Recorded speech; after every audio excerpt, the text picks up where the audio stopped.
자, 세 번째 시간 이어서 가도록 할게요. 출석 먼저 부르겠습니다.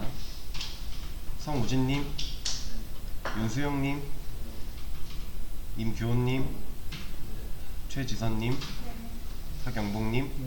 네.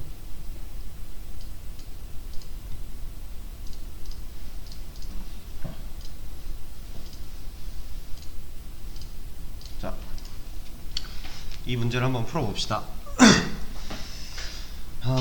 문제가 뭐가 써있는 게 많은데 일단 한글로 출력을 해달라는 거고 함수를 만들고 실행해달라는 거고, 근데 함수가 이미 만들어져 있죠. 실행문도 적혀 있고요. 그리고 함수 안에 새로 넣어야 된다고 되어 있는데 이미 만들어져 있어요. 얘는 신경 안 써도 되는 부분인 것 같고, 2개 이상 만들어 달라고 했는데 2개 이미 들어있죠. 우리는 한번 여러가지 방법으로 좀 더 만들어 보도록 할게요. 일단 V1 버전 1에 스트링 1 안녕하세요가 들어가 있는 상태고, 얘를 한글만 나오게끔 출력을 하면 되는 문제죠. 실행문 이미 써 있으니까 여기를 한번 바꿔 보겠습니다. 첫 번째는 이렇게 한번 해볼까요? rs라고 하는 변수 하나 만들어서 아무것도 안 넣어놓고 이 rs에 더해 나가는 거예요. 스트링 1에 있는 얘를 좀 복사를 해서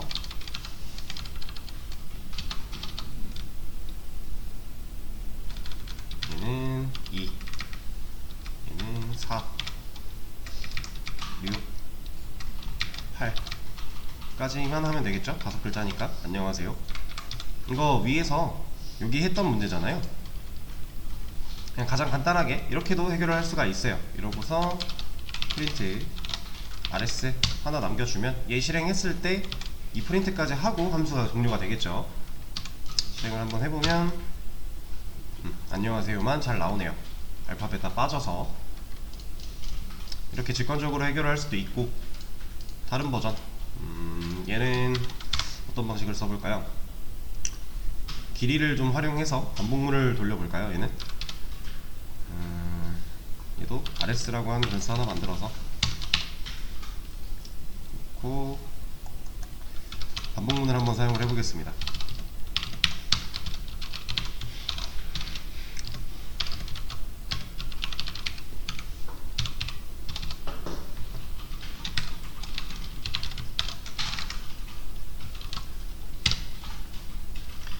얘가 스트링 1의 길이를 포함하면 안 되겠죠. 포함해버리면 이제 인덱스를 벗어난 범위까지 출력을 해라 라고 명령이 되는 거기 때문에 에러 내용이 나올 거고요. 그러면 이렇게 한번 해볼까요? c라는 변수 하나 만들어서 스트링 1에 있는 i번째 인덱스 값을 c한테 보관을 하고, 만약에 c가 이것도 아까 위에서 했던 방식이죠?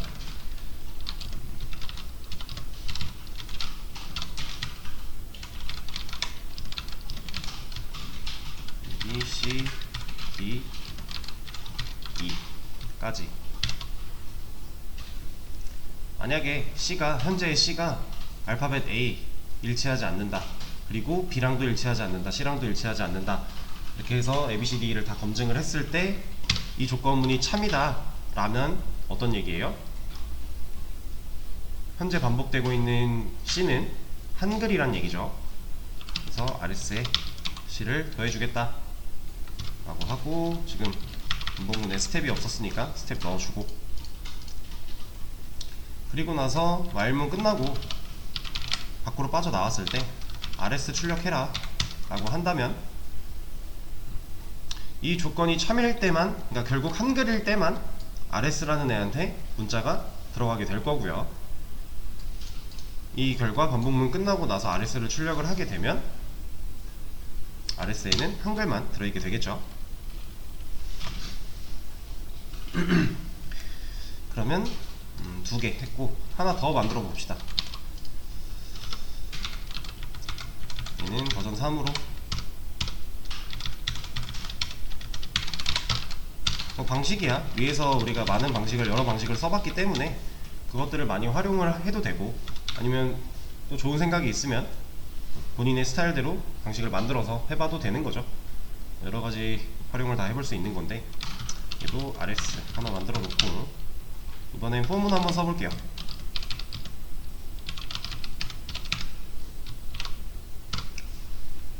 자, 포문을 이제 돌리는데 스트링 1, 얘는 순회가 가능한 요소이기 때문에 그냥 넣어줄 수가 있는 거고, 이렇게 들어왔을 때 만약 C가 얘는 이거 가져다 쓰죠.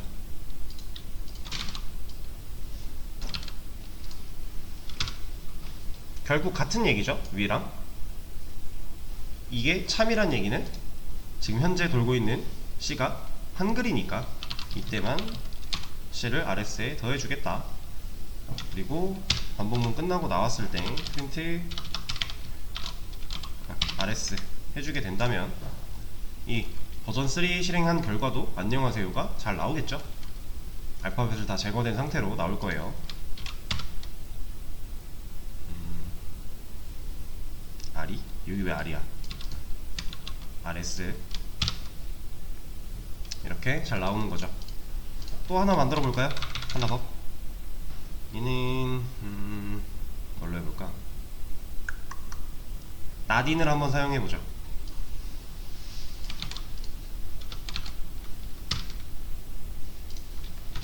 버전 4 나딘을 사용할 한 방식으로 한번 만약에 C가 나딘 그래서 뒤에 오는 순회할 수 있는 요소를 하나 만들어주고,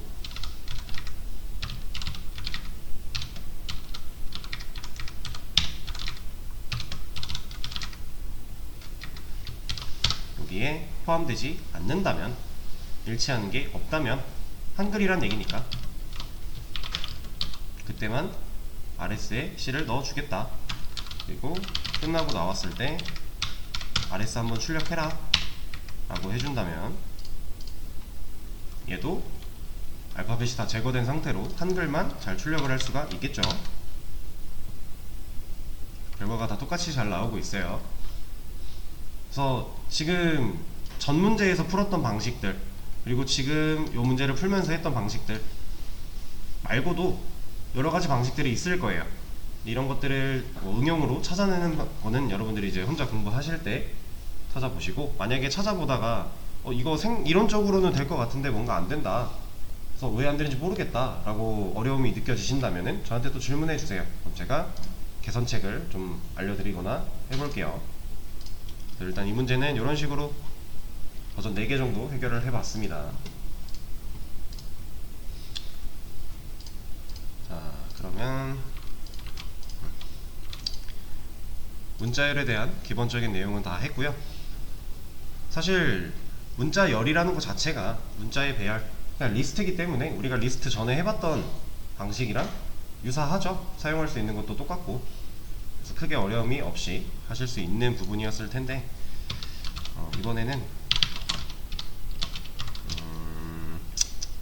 얘를 얘가 이름이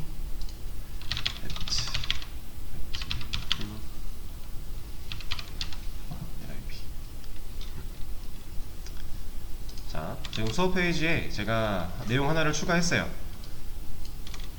이런 라이브러리를 한번 사용을 해볼 겁니다. 그래서 이 라이브러리는 뭘 하는 앤지, 얘를 활용해서 우리가 뭘 할 수 있는지, 이런 것들을 좀 해보도록 할게요. 여기는 정리하도록 하고,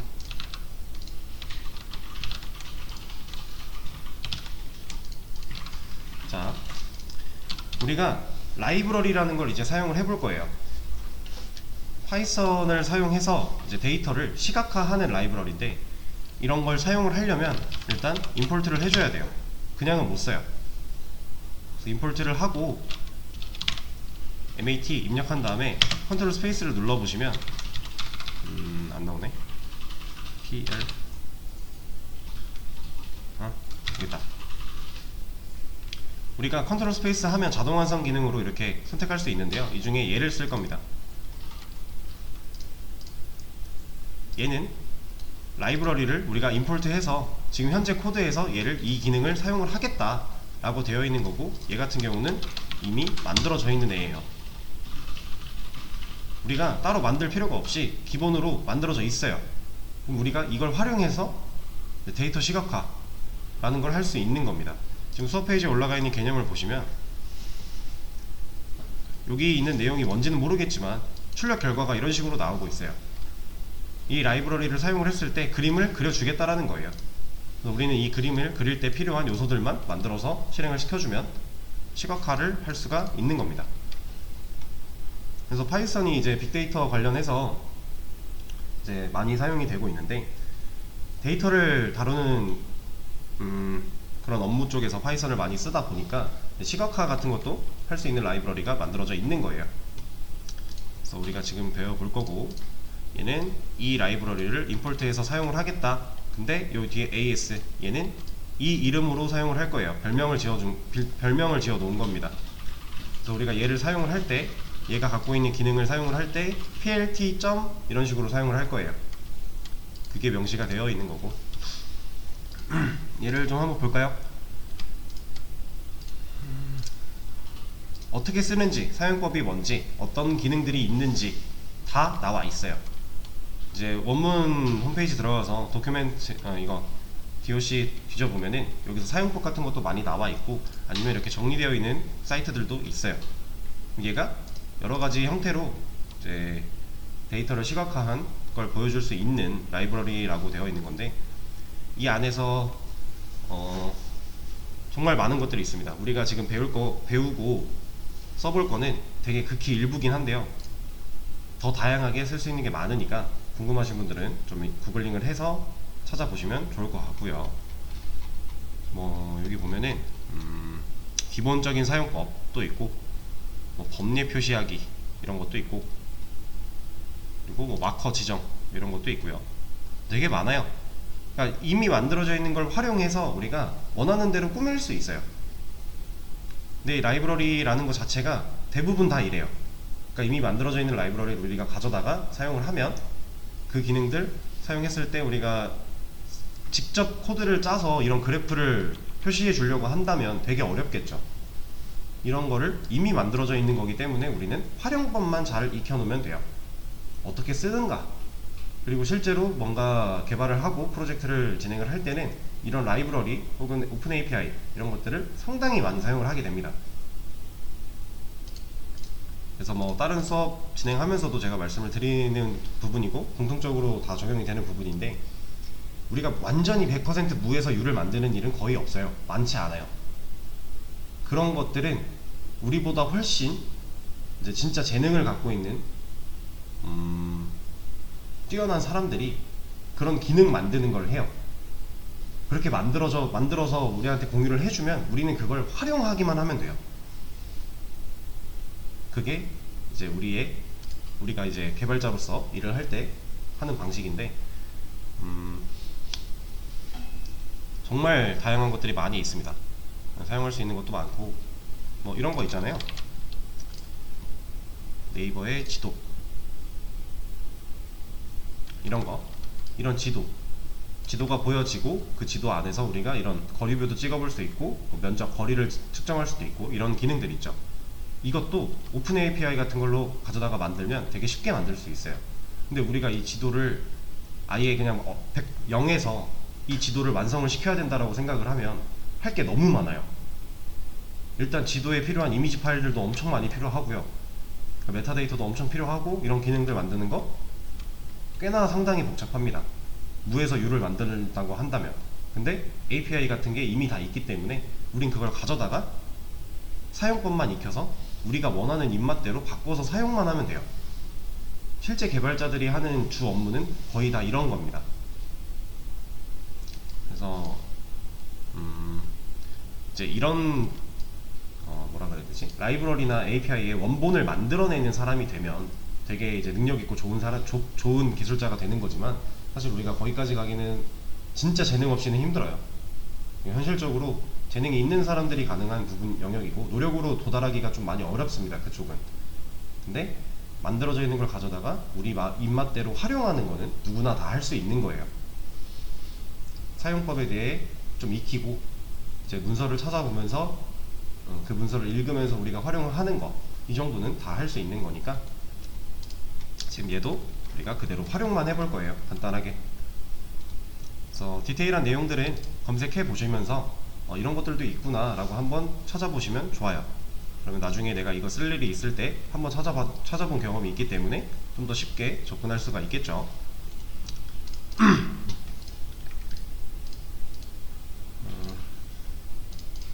제가 이런저런 말들을 많이 하고 있는 이유가 뭐냐면, 얘를 찾아보시다 보면 얘가 가지고 있는 동작 원리가 좀 궁금하실 수 있어요. 근데 그 동작 원리를 찾아보는 건 공부에 그렇게 도움이 되진 않아요. 왜냐면 이해하기도 너무 어렵고요. 솔직히 말씀드리면 이해할 수 있는 분이 거의 없을 거예요. 지금 개발에 대한 언어 공부를 하고 있는 입장에서 이게 동작하는 원리까지 이해를 할 수 있다? 그건 재능이 있는 거기 때문에 그런 분들이 많이 없을 겁니다. 그래서 우리는 활용법 위주로 익혀서 사용을 해야 돼요. 자, 그럼 제가 이런 걸 한번 해볼게요. X 리스트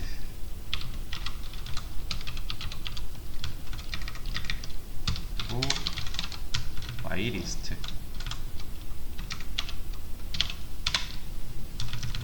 246으로 한번 해보죠. 자, 제가 지금 두 개를 만들었어요. 얘네들은 뭐 만든 거죠? 그냥 리스트 파일, 리스트 두 개 만든 거죠. 별거 없어요. 그냥 리스트 만든 거예요. 우리 그동안 해왔던. 근데 제가 이 라이브러리의 기능을 사용할 때 얘를 가지고 사용을 할 거라고 했죠. 그래서 이 리스트 두 개를 활용해서 plt. 컨트롤 스페이스 눌러보시면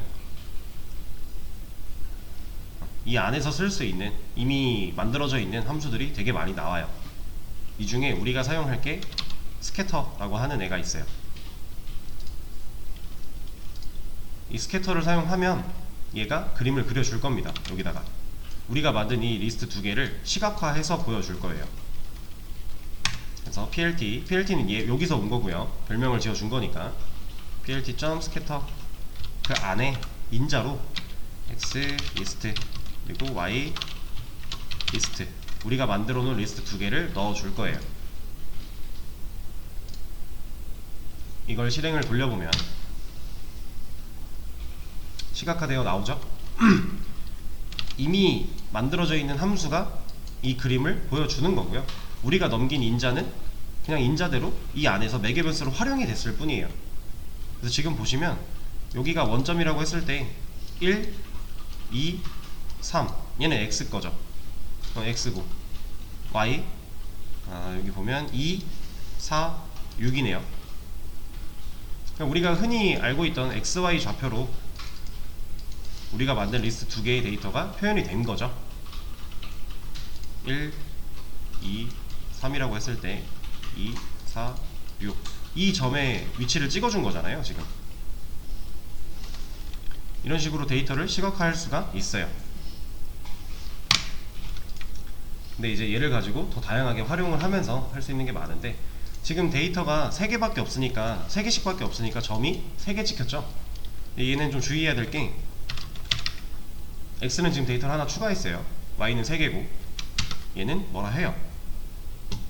뭐라 하는지 보면 x, y가 must 절대로 같아야 돼요. 사이즈가 우리가 인자로 넘겨주고 있는 두 사이즈가 같아야 돼요. 왜냐면 지금 그림 그려준 거 보면 x값 하나, y값 하나 해서 일치하는 점을 찍어줬죠. 점을 찍어야 되는데 x는 있어요. 근데 y가 없어요. 그럼 이거 어디다 찍어요? 찍을 게 없는 거죠. 그래서 꼭 둘의 이제 인자로 주고 있는 값들의 그 크기가 같아야 됩니다. 그래야 둘의 데이터 값을 활용해서 점이라는 걸 찍어줄 수 있기 때문에 그것만 주의해서 사용을 하면 되고 이런 거 해볼까요? 111 예상되세요? 이거? 어떻게 나올지? 얘는 x는 1로 그냥 고정되어 있을 거고 y가 바뀌면서 뭐 이런 식으로 점이 찍히지 않을까요?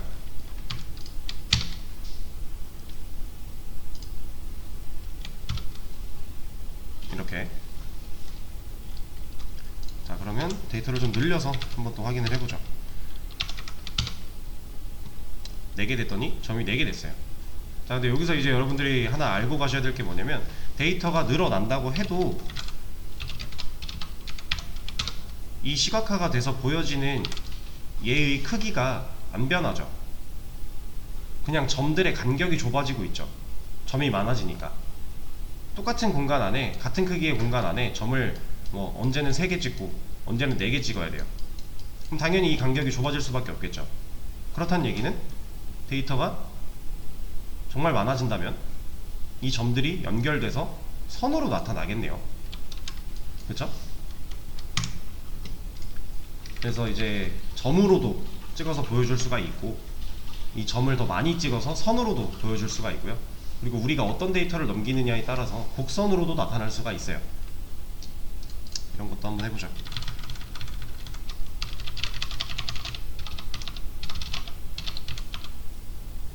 10까지. 그리고 얘는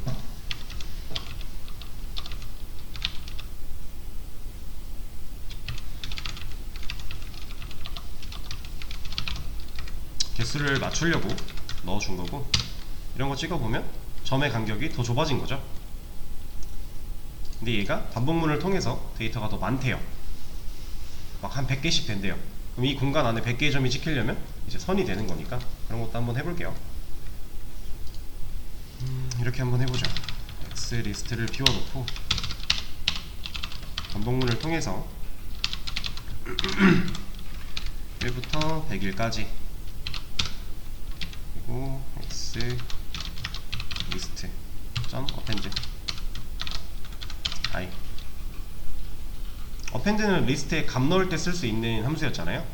그래서 그때 인자로 현재의 i를 주겠다. 그럼 1부터 100까지 이 리스트 안에는 들어가게 되겠죠. 그리고 y 얘도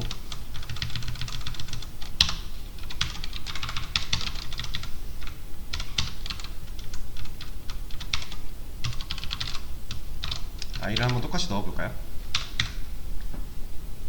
그리고 나서 얘가 실행된다면 일직선이 되는 거죠. 우상향하는 대각선 일직선이 되는 거예요. 데이터가 많으니까 이제 점들이 겹쳐서 선이 되는 거죠. 그래서 이런 식으로 직선으로도 표현할 수가 있고, 아니면 뭐 이런 것도 가능하겠죠.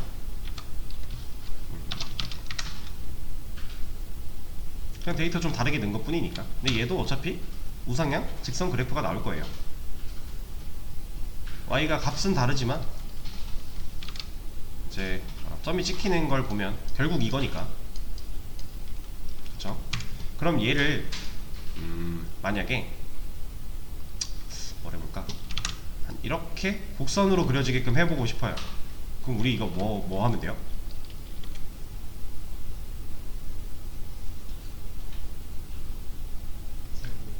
그쵸? 네. 제곱하면 돼요. 제곱. x는 1씩 증가를 하지만 y는 제곱으로 증가를 한다면 얘는 우상향으로 올라가는 곡선 그래프가 나오겠죠.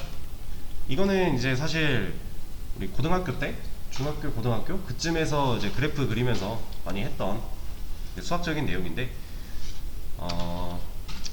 언어를 공부를 할 때 이제 우리가 기본적으로 사람이 쓰던 말을 안 쓰잖아요. 이제 컴퓨터가 알아들을 수 있는 말을 써줘야 돼요.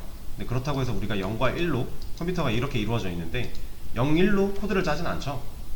그래서 우리가 컴퓨터가 알아들을 수 있는 언어로 컴파일을 해주는 애들이 파이썬, 자바, C 이런 언어가 되는 거고, 그 프로그래밍 언어를 우리가 배워서 어떤 이 문법에 맞게 작성을 해주면 얘가 컴파일을 통해서 0과 1로 변환시켜 컴퓨터한테 알려주는 방식인데, 이런 걸 하는 과정에서요, 이제 수학적인 능력이 좋으면 유리해요, 솔직히.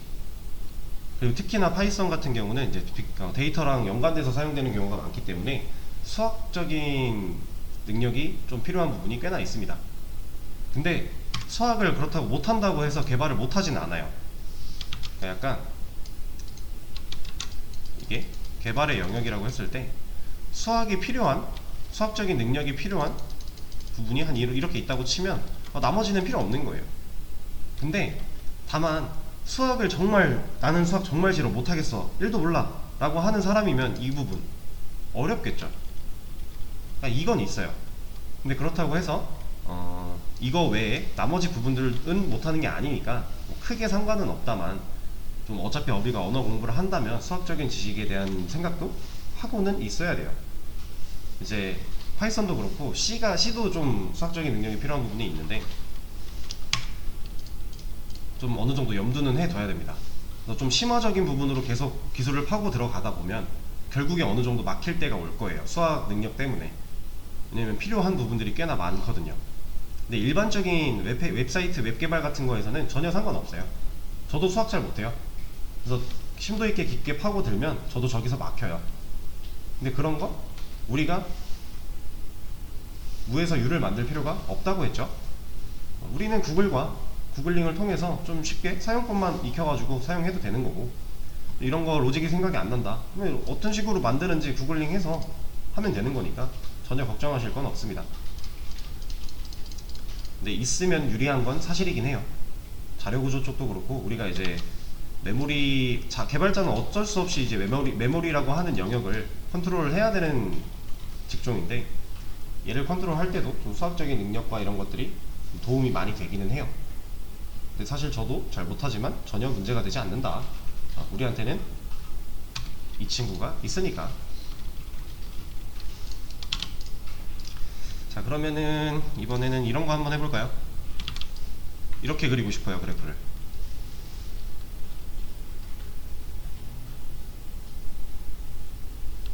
얘를 이렇게 그리려면 어떻게 해주는 게 좋을까요? 그쵸? 그러니까 제곱을 하는데 마이너스를 하나 넣어주면 돼요. 잠깐만요.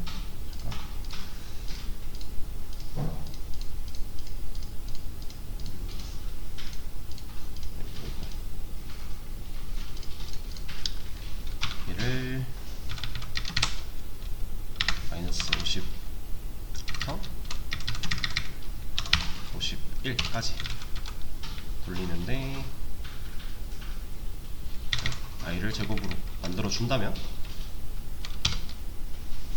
이런 그래프가 나오게 되는 거죠. 이렇게. 그럼 얘를 반대로 돌리고 싶어요. 이건 뭐 하면 돼요? 제곱을 할 때 마이너스를 붙여주면 되겠죠? 여기다가 마이너스 1을 곱해준다면 이런 그래프가 나오게 될 거고, 얘는 그냥 천천히 하나씩 생각해보면은 쉽게 예측할 수 있는 부분들입니다. 기본적인 내용들이라서. 그래서 중요한 거는 이제 이런 식으로 시각화를 할 수 있다라는 거. 근데 시각화를 할 때 우리가 직접 이걸 보여주는 것까지 코딩을 하게 되면 너무 어려우니까 만들어져 있는 거를 사용하자. 사용하는 방법 간단하죠. 임포트 하나 해주면 되고, 얘를 사용하는 문법 그 정도만 우리는 찾아서 공부하면 돼요. 모든 라이브러리 API가 다 동일합니다. 그거를 막 원리부터 응용까지 완벽하게 이해할 필요가 전혀 없어요. 그리고 이런 것도 지금까지 배웠던 걸 좀 활용을 더 해볼까요? 폼은 말고 이 리스트 만들 때 이 안에다가 바로 폼 넣어서 만드는 방법도 있었죠.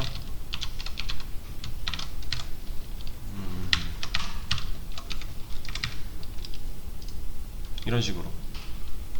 이거는 아마 며칠째였더라? 이게 11차 아니지 8일차 제거 수업 페이지에 있는 유튜브에서 파이썬 8일차 3교시? 3교시 여기 마지막쯤에 우리가 이걸 리스트 처음 배우고 나서 리스트 응용하는 거 사용법들 여러가지 또 추가적으로 말씀드린 부분이 있잖아요. 거기서 다뤘던 내용이에요. 그래서 잘 모르시는 분들은 한 번 더 영상 돌려보시면서 공부해 주시면 되고. 됐어. 이런 식으로도 우리가 리스트를 채울 수 있어요. 그러면 이 그림, 이 방식으로 똑같이 보여주려면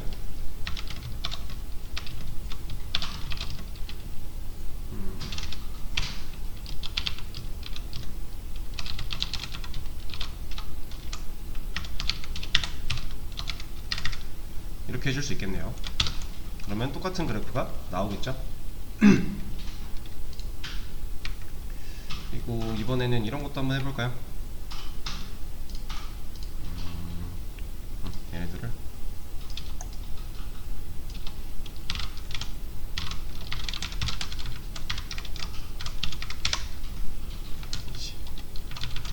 리스트 2로 합시다. 만들어 놓고 반복문 돌려서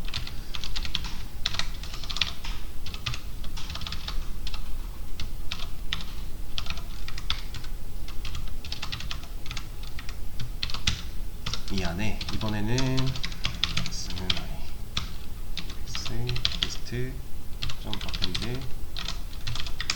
y가 아니라 x, 그리고 y는 y 리스트 점 append y. 이렇게 하고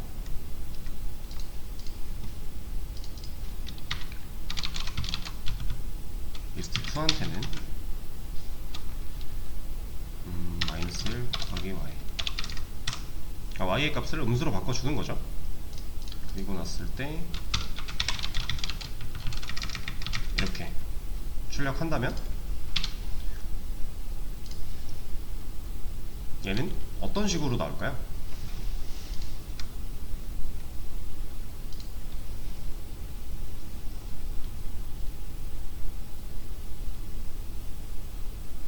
지금 스캐터로 2번 했죠. 그러면 이 안에 그래프 선이 2개가 나올 거예요. 이렇게도 쓸 수 있거든요. 이렇게 했을 때 얘는 제곱의 의미예요. 그럼 얘를 돌려보면 이렇게 2개가 나오게 되는 거죠. 왜냐면 우리가 제곱하는 거 했을 때 이거 나왔고, 제곱한 거에다가 마이너스 1 곱했을 때 이거 나왔잖아요. 그 2개 같이 출력하라고 한 거죠. 이거랑 이거를 한 번에 보여주는 것 뿐이에요. 방금 전에 했던 것들이잖아요. 이렇게도 사용이 가능하고,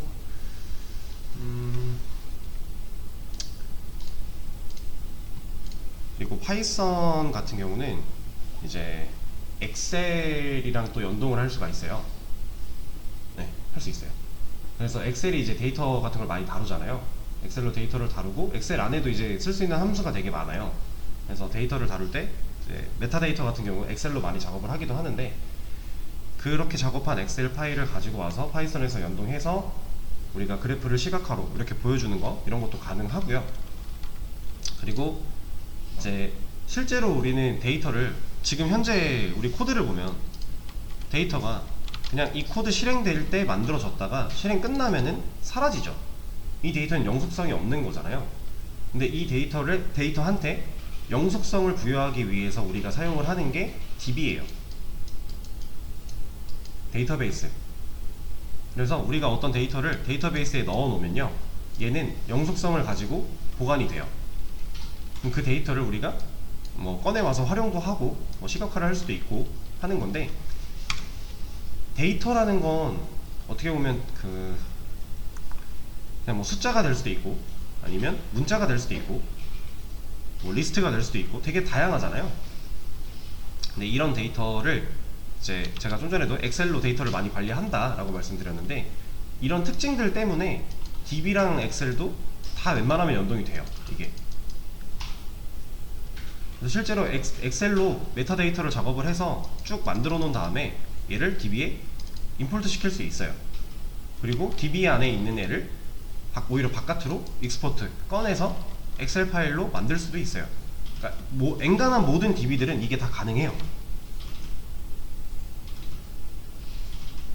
근데 파이썬, 얘도 엑셀이랑 연동이 돼요. 그래서 빅데이터를 다룰 때 파이썬을 주로 많이 쓰는 거예요. 편하니까. 데이터를 다루기에 특화가 되어 있으니까. 그리고 그 데이터를 다룰 때 우리가 사용하는 파이썬 문법 중에서 가장 많은 비중을 차지하는 게 리스트, 그리고 다음 시간에 배우게 될 딕셔너리, 이런 것들. 그 친구들을 사용해서 데이터를 정제하고 보관을 하는 거예요. 사용을 하고. 대신에 이제 다른 언어랑 좀 비교를 해보자면 파이썬이 데이터 쪽에 유리한 건 사실이에요. 그렇게 약간 좀 쓰기 좋게 만들어져 있어요. 근데 얘는 다른 언어에 비해서 좀 느려요. 기본적으로 얘가 가지는 속도가 좀 느릴 수밖에 없어요. 뭐 자바도 얘도 빠른 거 아니거든요. 얘도 언어로만 봤을 때는 좀 느린 언어예요. 그러니까 이게 단어가 저급 언어였나? 자바랑 파이썬은 얘네 둘은요 고급 언어에 속해요. 고급 언어라고 속하는데 C는 저급 언어에 속해요. 근데 이게 고급과 저급, 뭔가 말로만 보면은 안 좋은 것 같고 좋은 것 같잖아요. 근데 사실 그렇게 나눠지는 게 아니에요, 의미가. 그러니까 얘네들은 약간 초점이 사람한테 좀 더 맞춰져 있는 거고, 얘는 초점이 약간 컴퓨터 쪽에 더 맞춰져 있는 거예요.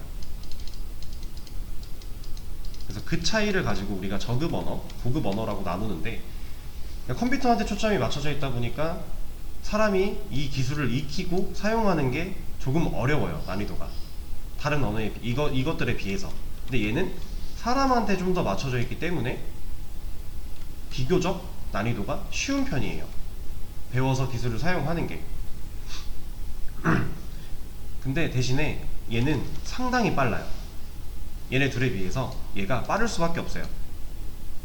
그냥 진짜 간단하게만 얘기를 해보자면 사람이 쓰기 쉽게 만들어져 있기 때문에 얘네가 기본적으로 가져야 될 것들이 너무 많아요. 사람이 직접 하나하나 다 컨트롤하지 않고 알아서, 어느 정도 알아서 유도리 있게 얘가 처리를 해주려고 이미 가지고 있어야 되는 애들이 너무 많아요. 그래서 얘네들은 느린 거예요. 근데 C는 컴퓨터한테 초점이 맞춰져 있다고 했죠. 그러니까 그런 게 만들어져 있는 게 얘네에 비해서 적어요. 그렇기 때문에 빠를 수밖에 없는 거예요, 기본적인 속도가. 그런 차이가 좀 있고. 근데 자, 언어마다 약간 어떤 작업을 할 때 어떤 언어가 더 좋다, 어떤 작업을 할 때 어떤 언어가 더 유리하다, 얘는 좀 별로다 하는 것들이 명확하게 있기는 하지만, 사실 좀 꼼꼼하게 작업을 한다면 다 똑같은 거 할 수 있어요. 결국 같은 작업 다 할 수 있는데 이제 좀 더 편하고 실용적인 거, 효율적인 거를 찾다 보니까 보통 웹 개발에는 자바가 많이 쓰이는 거고, OS 개발에는 C가 쓰이는 거고, 뭐 빅데이터 쪽에는 파이썬이 쓰이는 거고, 이런 차이가 존재하는 거예요. 그래서 여러분들이 이제 학원에 처음 언어를 배우러 오셔서 등록을 하거나 이렇게 문의를 하고 할 때 이제 학원 측에서 언어들을 나는 자바를 배워서 웹 개발을 하고 싶어요 라고 얘기를 해도 아마 C랑 파이썬을 같이 배우는 걸 추천을 드렸을 거예요. 근데 자바만 배워서 웹 개발만 하는 사람보다 C랑 파이썬 같이 배우고 자바로 웹 개발하는 사람이 할 수 있는 범용성이 훨씬 커요. 좋아요. 그리고 언어 여러가지 배워보신 분들은 아시겠지만 기본적인 그 결은 다 똑같잖아요. 사용할 수 있는 문법이나 이런 것도 구조가 조금씩은 달라도 기본적으로 느낌은 다 비슷하고, 그렇기 때문에 기왕 공부를 할 때 같이 배우는 게 좀 더 좋다라고 추천을 하는 거고, 그리고 이제 다 골고루 배워보고 나니까 나는 이 언어가 특별히 더 재밌고 특별히 더 좋다 하는 게 있으면 그쪽 관련된 진로를 찾아보시면 되는 거예요. 내가 파이썬이 너무 재밌고 좋아요.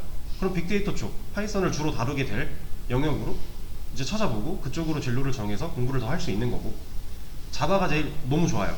그럼 자바를 주로 활용하는 웹 개발 혹은 그 넘어서 이제 앱 개발, 안드로이드 쪽 또 생각을 해볼 수 있는 거고, 그런 식으로 여러분들이 공부를 하시면서 어느 정도 방향성을 잡아가시는 게 좋습니다. 그래서 저 같은 경우는 제가 공부를 할 때 이런 방향성에 대한 얘기를 들어본 적이 없어요. 해준 사람도 없었고 몰랐어요, 저도.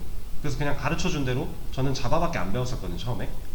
가르쳐준 대로 배웠고 그걸 가지고 나와서 일을 하면서 이제 레벨업을 한 케이스인데, 저는 C랑 파이썬을 독학했어요. 자바를 어느 정도 다룰 수 있게 되니까 C랑 파이썬 궁금하니까 한번 배워보고 싶어서 혼자 찾아보고 공부를 좀 했어요. 그랬더니 기본적인 문법이나 이런 거 다 비슷하더라고요. 우리가 사용할 때 좀 헷갈리는 부분이 있지만 그것만 잘 구별해서 써준다면 큰 문제가 없을 거고, 그리고 그렇게 C 언어나 이런 것들을 공부를 해서 배웠더니 실무에서도 쓸 일이 생기더라고요.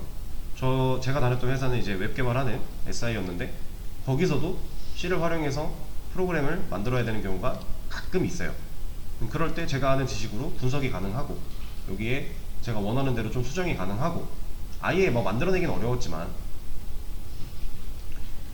그래서 좀 공부를 할 때 폭넓게 경험을 많이 해보시고, 그리고 제가 수업 중간중간에 한 번씩 계속 키워드 드리면서 이런 것도 검색해보세요 하는 것들 꼭 한 번씩 검색해보세요. 그리고 지금 오늘 사용했던 이런 라이브러리 같은 것도 한 번쯤 검색해서 내용 좀 읽어보고, 뭔 소린지 모르겠어도 한 번쯤 읽어보세요. 그거 생각보다 나중에 여러분들한테 큰 도움 될 거예요. 공부하는 과정에서 이런 하나하나 작은 것들이. 네, 좀 다른 얘기를 많이 했네요. 일단은 이런 식으로도 활용이 가능하고 더 다양한 것들 많으니까 한 번쯤 검색해 보시면서 테스트도 해보시고 도전을 해보세요. 사용법을 좀, 대신에 이제 중요한 거는 그냥 사용하는 방식, 활용법만 익혀야 돼요. 우리가 이 원리를 까보겠다고 달려들면 오히려 그건 여러분들한테 방해가 될 수 있어요, 공부하는데. 굳이 그러지 마시고 사용법 위주로 좀 익혀서 연습을 해보시면 될 것 같습니다. 그러면 오늘 내용은 여기까지 할 거고요. 다음 시간에는 아까 계속 말이 나왔던 것처럼 딕셔너리에 대한 개념부터 이제 활용하는 문제까지 여러 가지 한번 또 풀어볼 거고, 그리고 시간이 된다면 이제 클래스를 사용하는 것까지 좀 해보도록 할게요. 다음 주가 3, 4. 지금 우리가 오늘 수업 끝나면 6일 남거든요. 그 6일 중에 이제 간단한 게임 만들어 보는 시간이 한 4일에서 5일 정도 소요가 될 거예요. 웬만하면 그 전에 나갈 수 있는 개념들은 다 나갈 거라서 지금까지 공부했던 거 어딘가 하나 빵꾸 나 있으면 다음 내용 또 빠르게 나가는데 엄청 막힐 거예요. 그러니까 한 주 동안 또 복습 잘 해오시고 다음 주에 딕셔너리로 다시 시작하도록 하겠습니다. 오늘 수업은 여기까지 할게요. 고생하셨습니다.